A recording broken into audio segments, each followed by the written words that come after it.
Brought to you by Connect.js, Atlanta's premier JavaScript conference. Sponsored in part by FeatherDirect. Need a mobile app? Contact us for your custom mobile solution. Welcome. This is enterprise-level game development with Titanium and Platino. And originally the title was 2D game development, but you'll see in my talk why I took that out, actually. That'll work.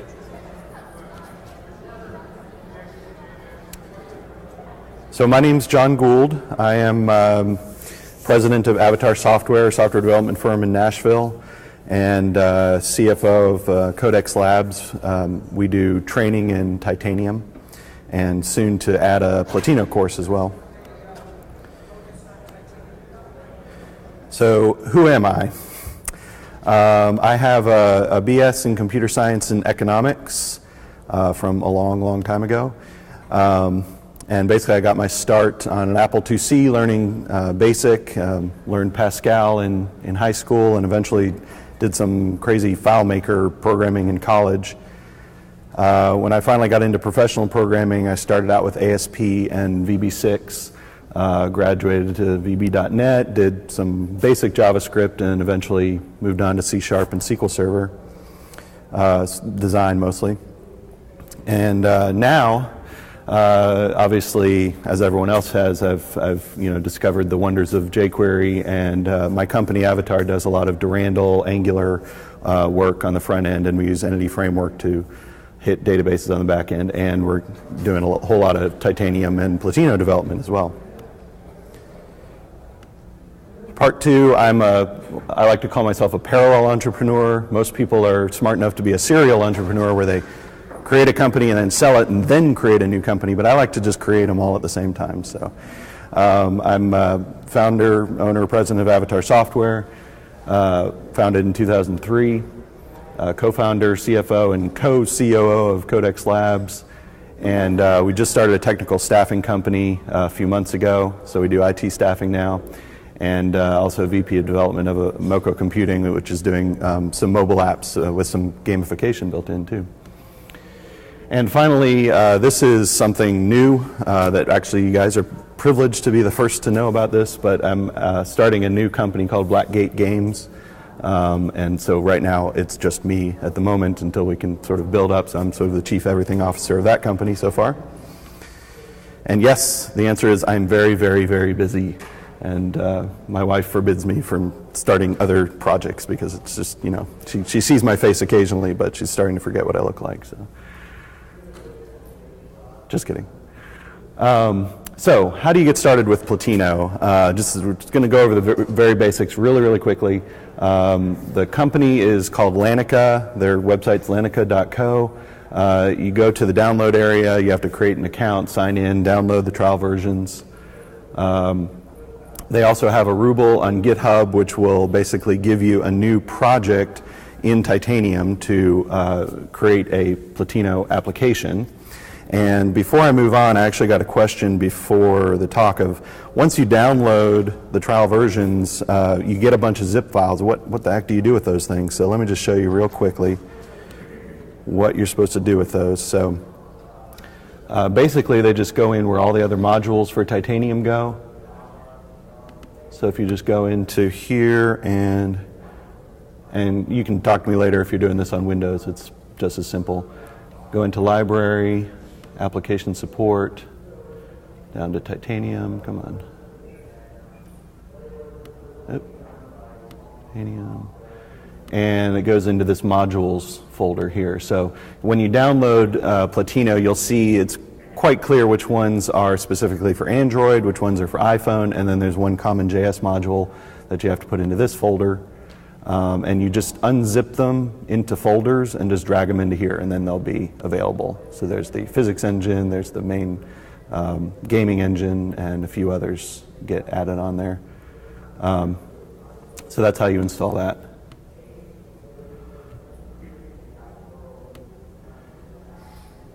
All right. So one thing that I will say about the Ruble is that it is a great starting point to learn how to use Platino to build games. There are wonderful examples on Lanica's website that just go into everything. It goes into physics, goes into sprite sheets, and setting up a map and all kinds of cool stuff. But it's great for learning. It's really not great for building a true enterprise level game. If you want to make a little kind of fun thing, that's great. But we are working on, and it's currently out there in a very, very basic form, a starter kit for Platino that actually incorporates Alloy, because out of the box, the Ruble that they've got out there is kind of old school. It doesn't use Alloy, it doesn't have separation of concerns. It's kind of, when you get into it, and I'll show you a very basic game that we made with it, it just gets to be a mess really, really quickly. It's impossible to manage.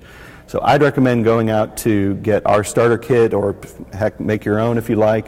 It's under github.com, Gould JW, that's my repo, and Platino starter kit. And I'm going to show you that right now.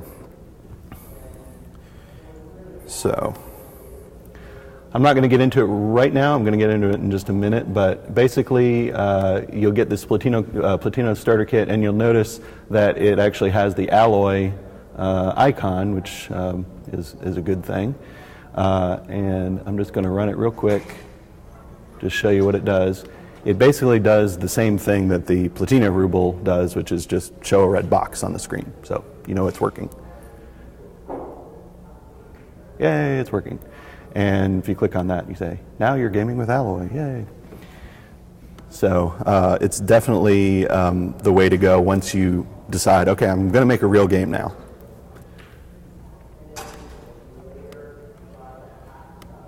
All right. So some basics on how to set up the game in Platino. So one of the things that I'll show you in a minute in the starter kit that we did was in the Ruble, they have it setting up requiring the module in every file. So in your main file, in your home scene, you basically want to set it up in every scene. I don't like that idea. If you're going to need it for your application, might as well put it in globals. So I put it into Alloy globals. Thank you, Andrew, for suggesting this. And that will give you the engine no matter where you are in the application. You never have to require it anywhere else. The next thing you need to do is basically create a game view. So your game view, think of it like a window in a regular Titanium application. It's just the place where everything lives. The next thing you're going to want to do is create a scene. So you're going to basically, all of your scenes, I would recommend you use require to add them into your game view. So we're going to create a home scene and then set game.currentScene equal to new home scene. And I'll show you an example of that in a minute. Now, one little trick, they don't tell you this, but you don't have to add the game to your whole window. If you add it to your window, it takes over the entire device. Your entire screen is the game. You don't have to do it that way. You can add the game into a view, a small little part. So you can create a whole just Titanium application and only use Platino for one little part of your application. Or you can add multiple game windows. So I'll show you that in a minute as well. And finally, within your home scene, you're going to basically do platino.createScene, and think of the scene as like the view. So you've got typically you would have a title screen, so that would be one scene, and then you've got your main game scene, and then maybe your end game scene. So, and you can do as many scenes as you like. So I'm going to get a little bit more into the starter kit now, and I probably should learn my lesson from my last talk that I shouldn't code on the fly in the middle of a demo, but that's exactly what I'm going to do in a minute. So in here, you'll notice that there's just a basic Alloy XML file, and I've got a window and a view that I call Scene View that I've created just to show off how you can add game views to a scene.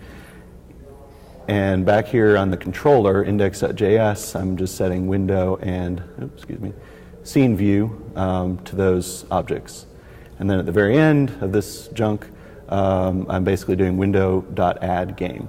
Now, this stuff I didn't change from what Platino had out there. This kind of all this junk just kind of sets up the game does scaling, so it should work on just about any device. There's just a bunch of stuff here. You can play with this if the scaling doesn't work quite right, but honestly, 9 times out of 10, you can just leave this stuff alone. It just kind of sets up images and scaling how it would typically work. And basically what I typically do is put all my scenes into a library folder. So here's my home scene. And let me scroll back up. So this is where I'm creating the scene. I have an on scene activated, so it waits until the scene shows up on your device, and then it creates an object called red, which is just a square. Now I'm going to, so you saw what happens when you just add it to the window. I'm just going to change this to add it to the scene view and show you the difference there. And I made it pretty obvious what it's doing, which you'll see.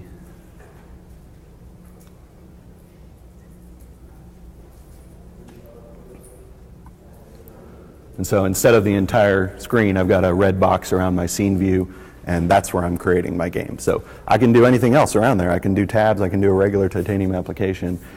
That scene has sort of been taken over, so you really can't do anything else in there. You have to go Platino in that scene, but the whole rest of the app, you have full control over anywhere else. So what's the next step? So this is where we get into, okay, how do you really create a game? So, and this is where the Lanica documentation kind of just drops off and says, okay, good luck, have fun. So how do you, okay, we've got this going, how do we really do it now? I'm going to change this back so it's just full screen. So the first step in just about any game application, unless it's perhaps a turn-based game, is you're going to want to create a game loop. So a game loop, there's various different ways to do this in C# and in HTML5. In Titanium, you're just in JavaScript. So the best way to do it is to just do a set interval, and we're going to start a loop. For those who don't know, a game loop is just basically when you've got a game that has AI and things are going on without waiting for the user to enter something. You got to just kind of redraw and figure out what the AI is going to be doing at 30 or 60 frames per second. That's what the game loop is doing. It's just, okay, what do I do next? What do I do next? What do I do next? And then if the user clicks or has some sort of input, then it'll say, oh, you clicked here. What do I do next? So it's just something that goes on and on and on. I created a set interval here where I'm going to basically call the loop frame at 30 frames per second, just set it to 33 milliseconds. And this is where it's a little bit difficult to see, but what I'm going to do is basically just rotate that box in a loop. I'm also going to, okay, so here's where the actual game loop function is. And you'll notice that I'm using Prototype, which you need to get to love if you're not familiar with that. It's really, really good for object-oriented JavaScript programming. And we're just going to rotate in one direction, and that should do it. I want to make sure I didn't forget anything. And I've also got okay, here we go. I did miss something. So we're also going to listen for a touch start, and I'm going to remove this. Yeah.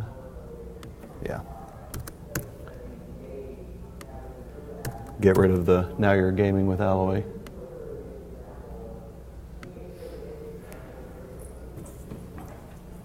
And so now we've got a basic animation going through game loop. So, yay, real impressive. And if you click on the screen, hey, it goes the other way. So it's listening for events, and it's basically redrawing this at 30 frames per second, just over and over and over and over and over. So that's the game. Okay, good night. No, but that's really it. So that's going to be, I don't think that's in the repo yet, but I'm going to upload the game loop part of it today. So you can download that and just kind of have, I mean, to me, the ruble that you get from Lanica is, like I said, it's great for learning, but it's really not a starting point for creating a game. This is your starting point to me.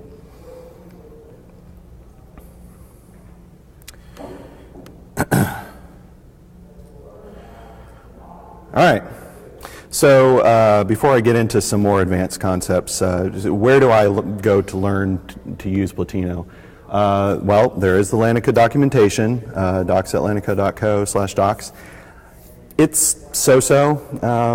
It hasn't been updated quite as much as Titanium's general documentation, and that's kind of saying something. The samples are really, really good. So I use the documentation for reference, but honestly, if you want to really learn how this game engine works, the samples are fantastic. They're really good. Peach Pellin's done a fantastic job with those. So, whoa, that's kind of weird. Anyway, I screwed that up. Anyway, the community is basically where you get most of your information. So there's a forum that I prowl around occasionally on Lanica.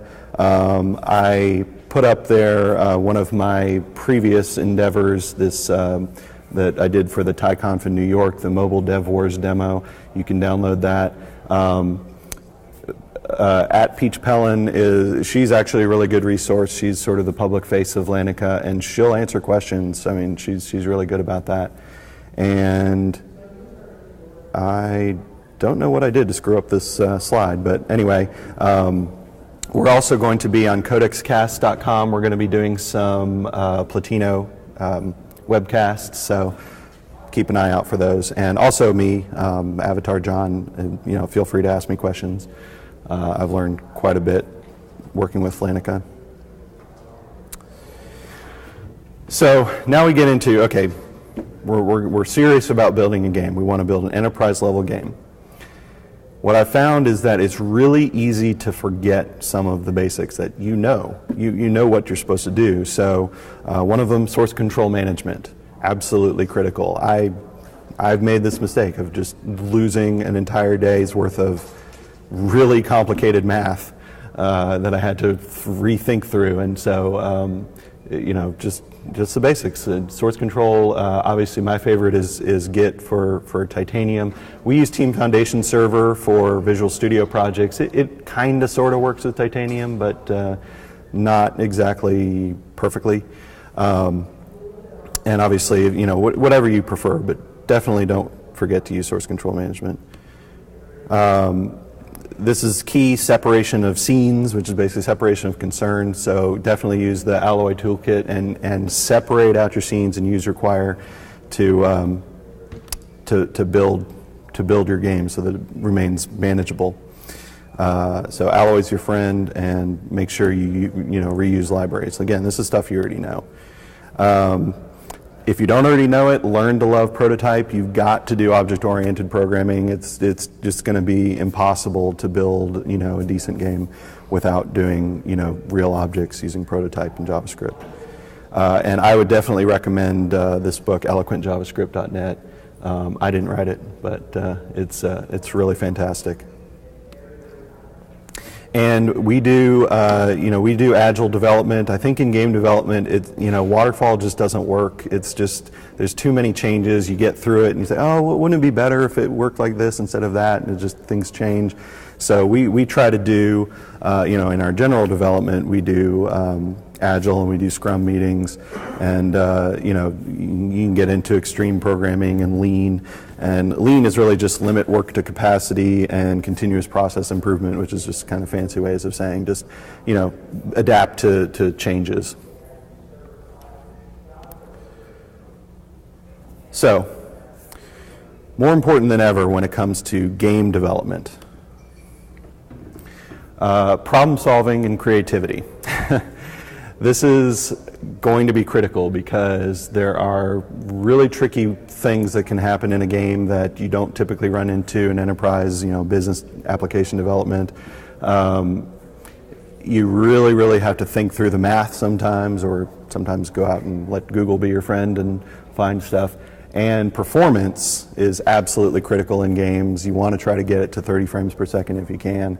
And I'll tell you, Hyperloop can't come soon enough, because I'd love to see some of the stuff that we've been working on be sped up with Hyperloop. Platino uses OpenGL in the back end, so the performance is pretty good, but we've definitely found, as you get into some more complex math, that things tend to slow down, so you really have to get creative in optimizing your code. Debugging, keep your code clean and dry, learn to love breakpoints and TI API info to sort of step through your code. Sometimes, we'll have some really complicated math and we can't figure out where, the angles aren't right in your scene, and just having to step through and, use breakpoints and things like that just becomes incredibly critical. And, code reviews, that's sort of been getting more and more popular lately. And we never used to do stand-ups and code reviews and those sorts of things until the last couple of years at Avatar, and it's just become critical for almost any project that we do. So we've got several developers of, various different levels, and we'll find, and even our, most expert programmers will do a code review, and we'll find just obvious, why did I not see that was going to be a problem?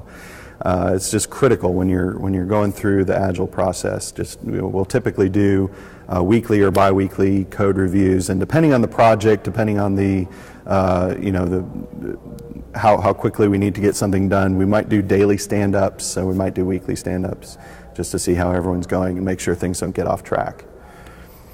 And now this is something that I've found personally to be very important when it comes to developing games, especially because for me it's kind of a side project, to set goals for myself and make sure that I keep up with them. So if you're going to do this on the side, it's so easy to just be like, I'll just get to that later, and you come back a month later and you're like, is Platino still installed? I don't remember where I was. And so, if you're really interested in getting into it, but it's not part of your regular job, you got to set goals for yourself. So we're actually working on a game that I've set as a 6-month time frame, and right up front we said, okay, month 1, this is what I want to get done. Month 2, month 3, and then we stick to it. And this is because it's not for a client, it's not billable work, so it's sort of a side project. And we're like, well, if we don't set these goals, we're never going to get done with this.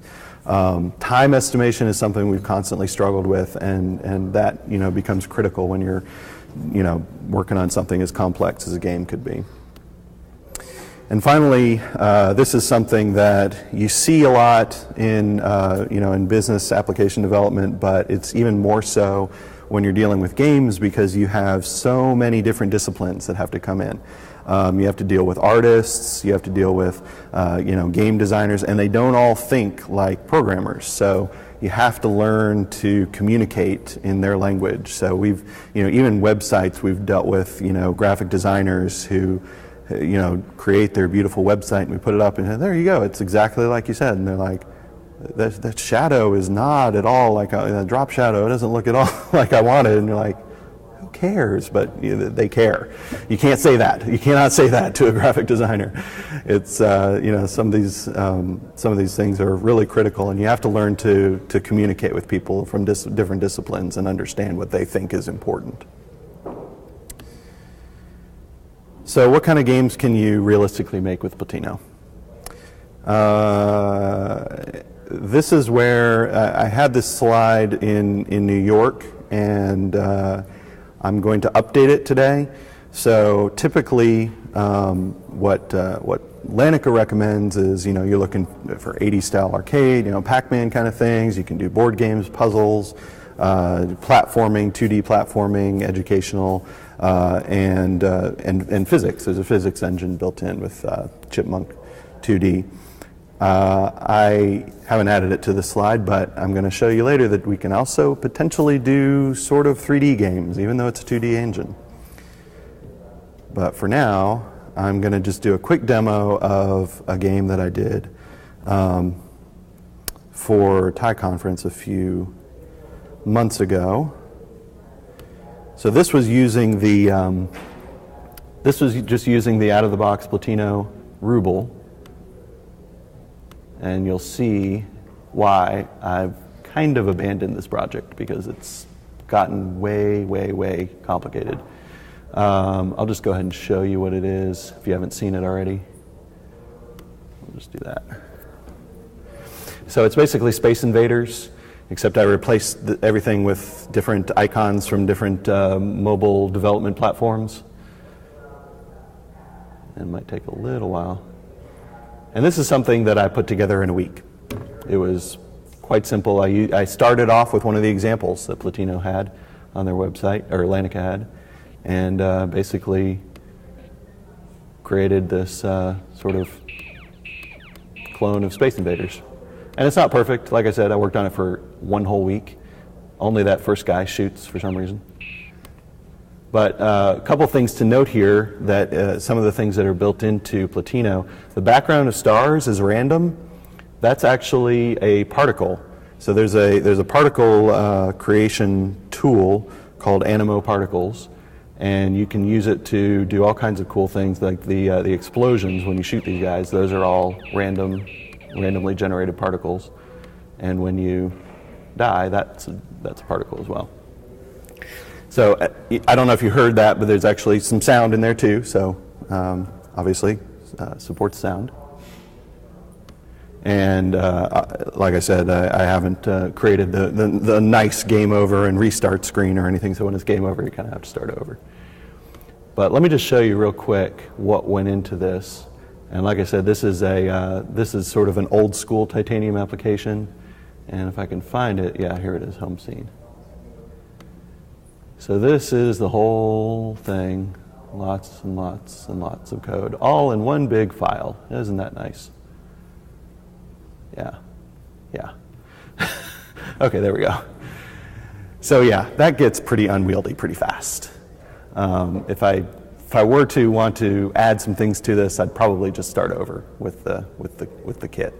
One thing I do want to show you as well that I commented out because it kind of gets annoying is that there is a 3D transform that you can do, and in this case I'm just applying it to the entire scene when you double click, and this is just a fun thing. Again, this is directly from the Atlantica samples, so it kind of turns you.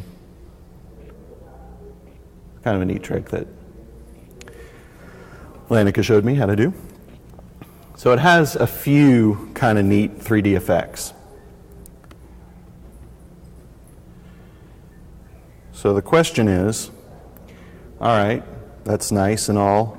How do we do some more advanced applications? Well, and now for something completely different, something that I actually didn't have in this talk before yesterday. So I started to, you guys might have seen Andrew and I hacking away a little bit most of the day yesterday. And we've come up with some pretty neat stuff. It seems like every time I come to one of these conferences, I have my talk all ready to go, and then Andrew just blows it out of the water and says, why don't you do this? And, oh, wow, that's fantastic.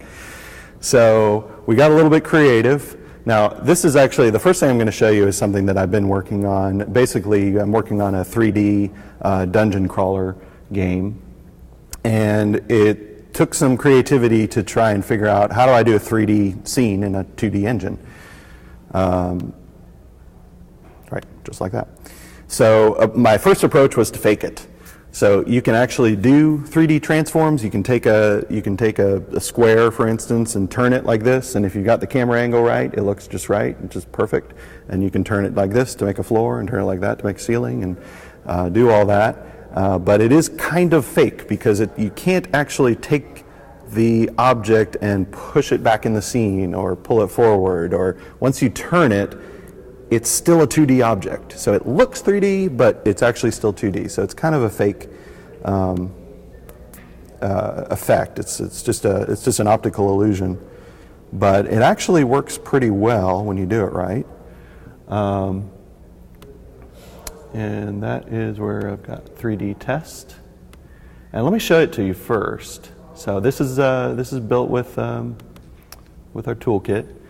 So basically, this will eventually be, all this data will be in a database that it can pull out But basically, I'm creating all of these surfaces, and I just have all of this information about every surface that I'm going to show in just one scene. And like I said, this will typically be stored in a database, so I don't have to type it all out like this. And then once I've created all these surfaces, I basically have this one function called setUpSurface. And it grabs all this information about how big it should be, where it should be on the screen, what textures should be on it, creates a sprite, and then it does rotation. So it can sort of take a wall, and all the walls will be flat at first, and then it takes a wall and says, oh, I need to rotate it this way, and I need to rotate it that way, and it composes the scene. So let me show you this real quick.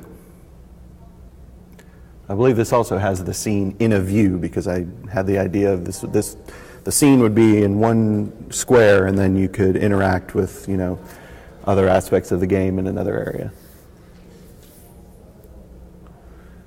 So I added a few textures as well. Come on. Activate. Where is it? And come on. The demo gods. Not kind.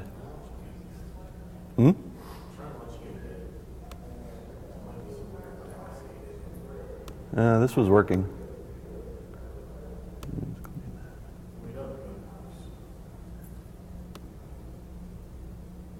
Come on, baby. You can do it.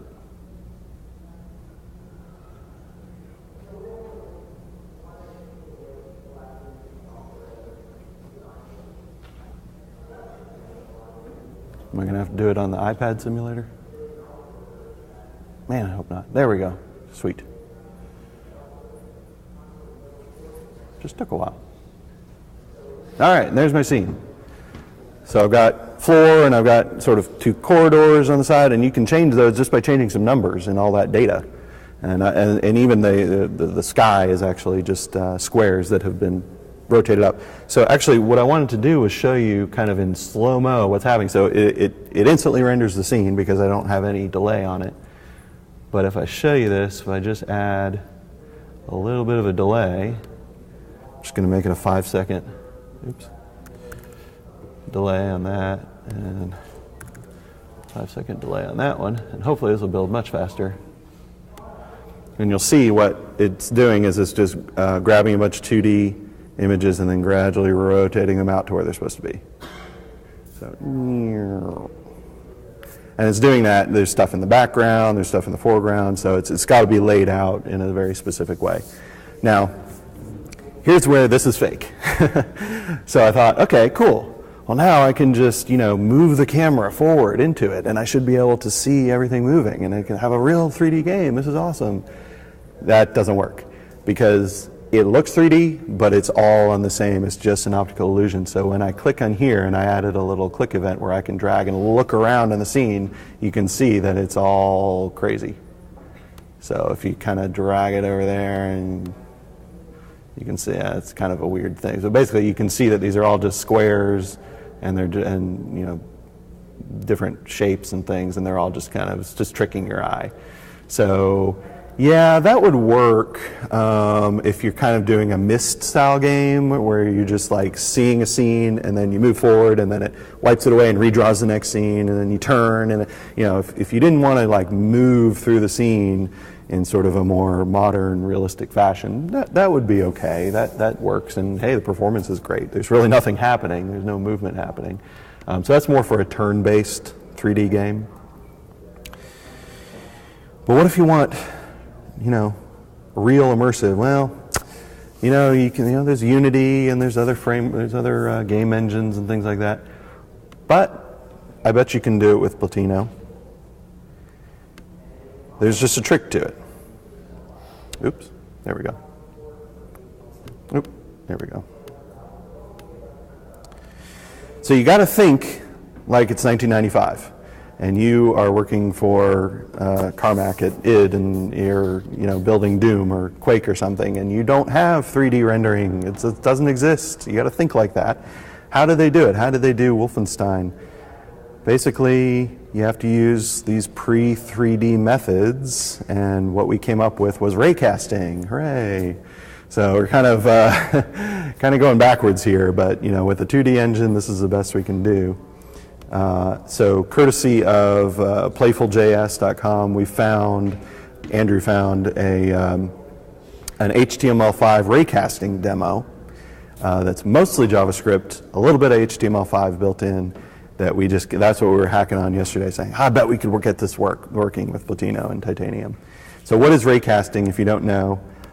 Basically, raycasting is looking at a scene, and you've got defined walls throughout the scene, and you want to say, okay, when I'm looking this way, where do I run into a wall? Cast a ray out and tell me where you hit the wall. Okay, build that slice here. Okay, look here.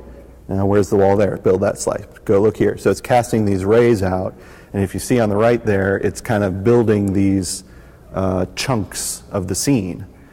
Now that, obviously, with only 9 there, it's very choppy. It doesn't look very good, but if you increase that to 100 or 200 or 2,000, eventually you get a very smooth scene. And it's kind of a neat little trick. Oops. That's not what I wanted.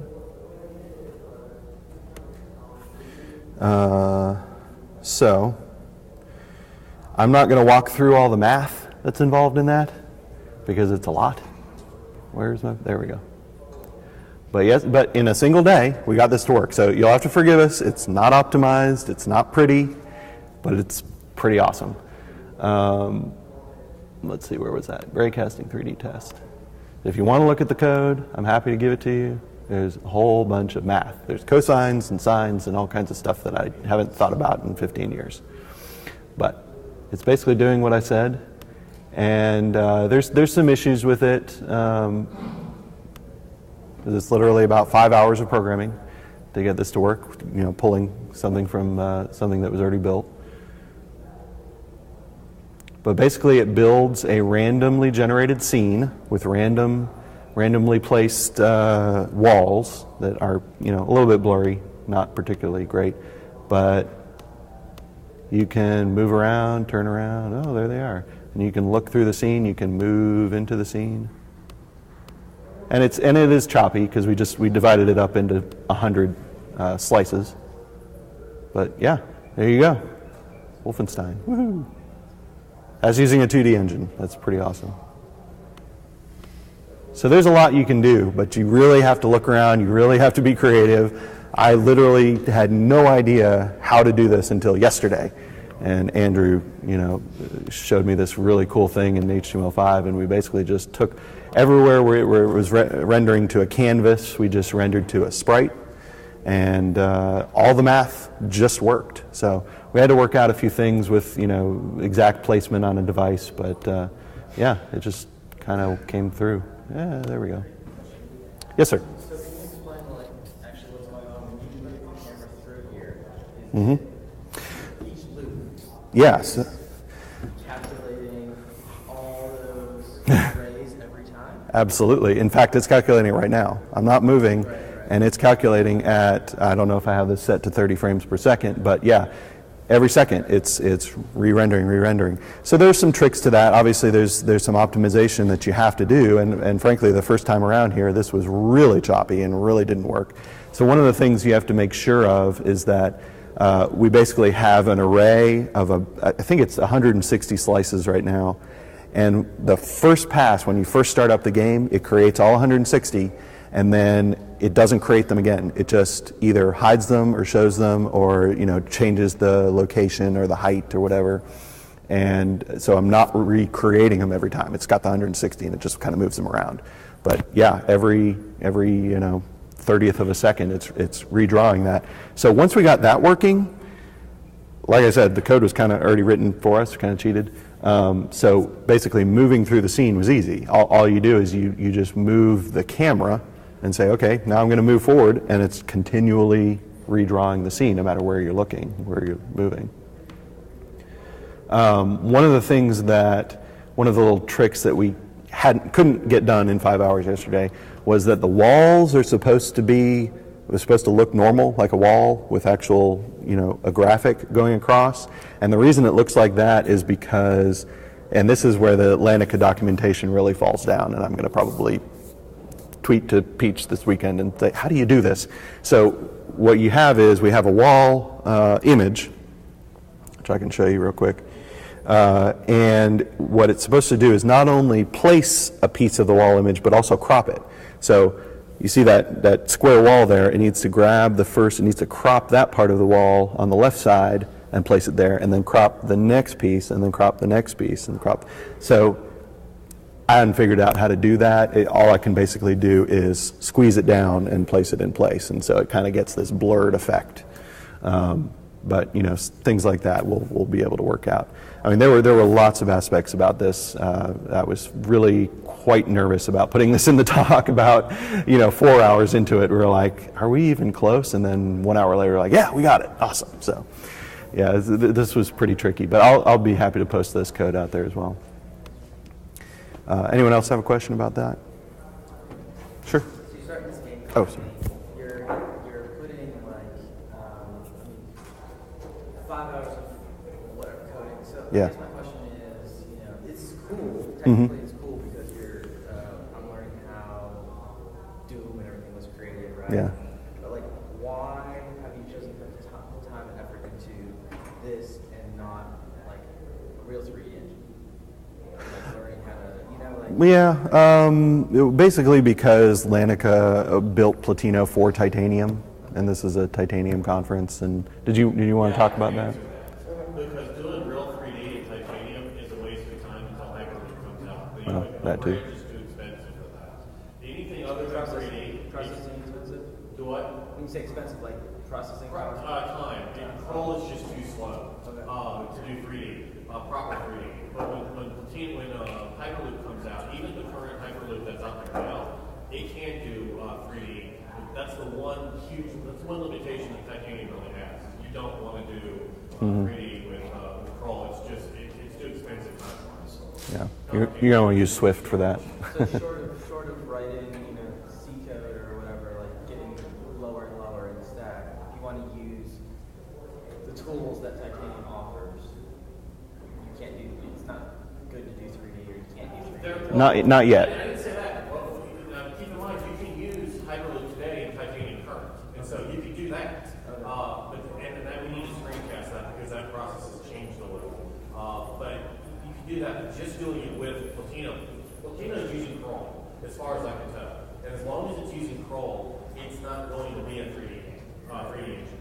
And then a lot of video games use this technique. This is like the background of a countless number of games. You had another question, sir? Yeah, I was wondering, so is this just software emulation of 3D? Is raycasting, is that just software version of ray tracing? Yeah, so that's the other reason to do it. If 3D can get really complicated, you have to start doing matrix, algebra and all that crazy stuff. And this is, it's software emulation. So basically, it's like I said before. It's you look in this direction, and say, okay, what's the first thing I run into? Okay, it's a piece of a wall that's this far away, so it should look this short, and so put it here on the scene. So it's kind of a way to make it seem like it's 3D when it's really on a 2D. So there's no 3D calculations having to go on here. So that makes it doable, using Crawl and using titanium. All right, so we've got about 15 minutes left. Let me just move on real quick. Let's see here. So again, if you want to, I can explain this little thing in a bit more detail. There's more to it than this, but that's sort of the general idea. So next level. Okay, so you want to start a game development company, a real company. What would it take to actually do a professional game? Now, if you're an indie developer and you're an artist and you're a genius or you're Notch or somebody, you can do it all yourself. That is possible, but really, if you want to get into, you want to actually build a game, and a lot of indie Companies may just be 4 or 5 people, but they've got to have, these 4 or 5 people. So really what goes into it, you obviously need a programmer or engineer or multiple. You need an artist, and there's many different specialties of artists I've, come across. Concept artists, 3D modelers, texture, lighting, animators, sound designers, voice actors, whatever you want to put into your game. Obviously, if you're making the next Stickman Golf, you don't have to have that much art, so that's a good place to start. And in fact, this image actually over here is one of the few images on this slide that I didn't just get from Google. So this is actually an image. Does anyone know what creature this is by any chance? Guess? No? Okay. It's a kobold. This is actually an image that I commissioned from an artist for the 3D game that I'm working on, and debating whether or not to tell you how much it cost to get that. But it was really good, and it's way better than anything I would even come close to being able to do. And so if you really want to get some cool art in your games, it gets a little costly. These guys are really, really talented. Composer, if you want to have music, and game level designer, that can be the same as the engineer. If you're a gamer, you've probably done mods, you've probably designed levels yourself. A producer, now we're getting into sort of the bigger studios, but a producer is basically a project manager. He can take aspects of the game designer as well. Maybe if you're in a real company, it's he may be the business unit liaison. Producer is definitely one of those things that's optional until you get really, really big. So other tools to look at. So this kind of goes back to your question there. That yes, of course, there are other 3D game engines out there, and I would definitely recommend looking into them. It's Platino is not the only one out there, and you can learn a lot about how game development works by downloading these others. A lot of them are free, or a lot of them are free trials, or they're free until you actually want to publish. Unity is a great one to look at and just learn how game engines work. Quake's, was used in Quake 3 and Sin and Medal of Honor. Unreal is a great engine that was used for Gears of War. Half-Life Source was used for Half-Life 2 and Portal 1 and 2. And Frostbite, which was famously not ported to the Wii U because they said it wasn't fast enough. That was used for Command & Conquer, Dragon Age, and Mass Effect. And that actually kind of brings up another point, is that game engines have evolved to the point where you can now use the same engine for all kinds of different games. So, Frostbite was used for Battlefield 4, Command & Conquer, Dragon Age, very, very different games using the same engine. So that didn't used to be the case. Many years ago, 10 years ago, an engine was for 3D platformers, or it was for real-time strategy, and never, the two would meet. Now it's all kind of congealing so that you can use one engine for lots of different games. CryEngine, used for Crysis and Rise, Son of Rome. Fire Engine, Dark Souls, if you remember that one. Unity, Deus Ex, The Fall, and Zombieville USA, and about 10,000 other games. So Unity's really popular open source. Or is it open source or just free? Yeah. Some other 2D engines that you can play with. So Multimedia Fusion, I was looking up some 2D engines, and that was one of the first ones that came up, and it was kind of, I was like, oh, yeah, I know that one. Actually, my 8-year-old son went to a game development camp this summer, and he used Multimedia Fusion too. And in 1 week, he made a platformer game. It's very, very simple, but it actually had collision detection. It had a game end scenario, and it had different levels. It was awesome. In 1 week, an 8-year-old picked up Multimedia Fusion 2. He had a game in a week. It was just amazing. So that's a really, really fun thing. Just, I think there's a free trial. There may be a free trial for Fusion 1, but I think they're going to release 2 pretty soon. That's a company called Click Team, and it's really made for kids, but I mean, it's fun for adults too. Game Salad is a graphical toolkit. That's also a good one to check out. And then Scratch is really, really simple. It's mostly for just interactive demos and very, very simple games. But, easy to pick up again. So some graphics, physics, and animation. So some of these are built into Platino, and some aren't. OpenGL, built into Platino. You can't access it directly, but it's basically the secret sauce of what's going on the back end. So OpenGL is built into Platino. DirectX is Microsoft's entry into the graphics libraries, and that's fun to get into. That used to be really complicated, and they've made that much simpler to use. Edge is a graphic library used primarily for the PS3. I think they've ported it to PS4 by now. Some physics SDKs. Chipmunk 2D, again, is the one that's built into Platino, and the sample on Chipmunk is great if you go to the Lanica website. Havoc is another physics SDK, PhysX from NVIDIA, and ODE, Open Dynamics Engine, just some that you might want to check out. And finally, character animation, and again, Lanica has an answer for this. It's called Animo Sprites, and the neat thing about sprites, Animo, is that if you get into it, it not only does sprites and sprite sheets, but it does the physics for you in a way, and it does character animation, so you can actually set up the bones of a character in Animo. And Animo also has the particle engine that I talked about earlier. Granny is another good 3D modeling tool, and Havoc and Edge have it built in as well.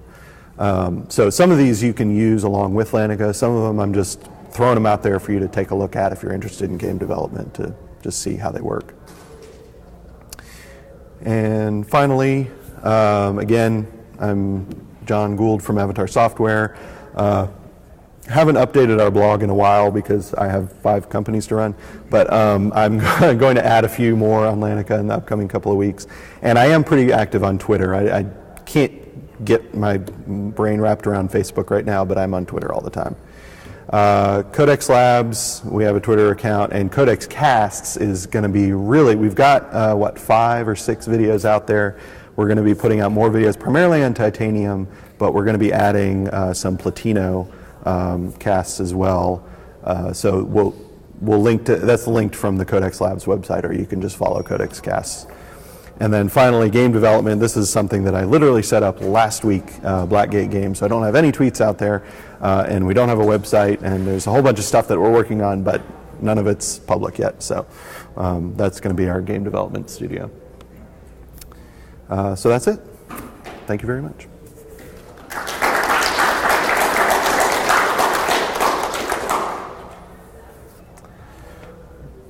I guess we're done. Does it make a mobile website version? Does it compile to a mobile website at all? Not if you're using Platino, no. So yeah, Platino does not work with mobile web at the moment. Well, mobile web, not good anyway. Right. We could have done this without Platino, probably. I don't know if the performance would have been quite as good. Platino has been really well optimized with OpenGL, but if we do, we'll put it out on the web. Why not?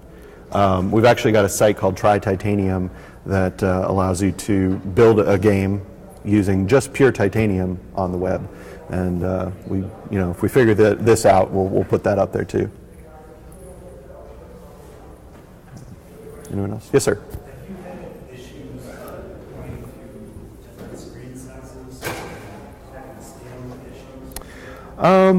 A little bit, but all that stuff that just automatically is in the index.js when you download the starter kit is meant to take care of that. So basically, sir? The Ruble and the starter kit that we put on GitHub, it basically standardizes every device to say just treat it like it's this many pixels by this many pixels, and you can change that.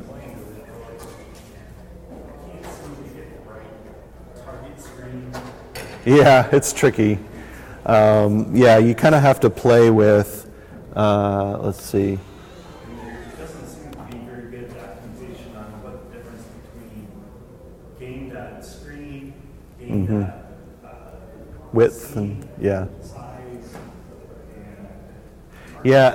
and they use these things all over. I mean, they're using display caps.platform width, Yeah, other places they're using game.screen.width. This is what I use most of the time, is game.screen.width or height.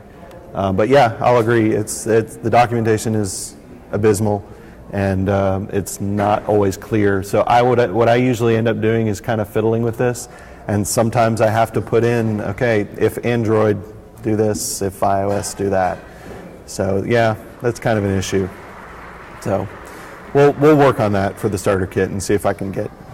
I remember in New York, actually, I was fiddling with this with someone who came into our booth, and I was like, yeah, this is crazy. It should work, and 9 times out of 10 it does, but there's occasionally edge cases where it doesn't. So I understand. I'll get back to you on that. All right. Well, thank you very much.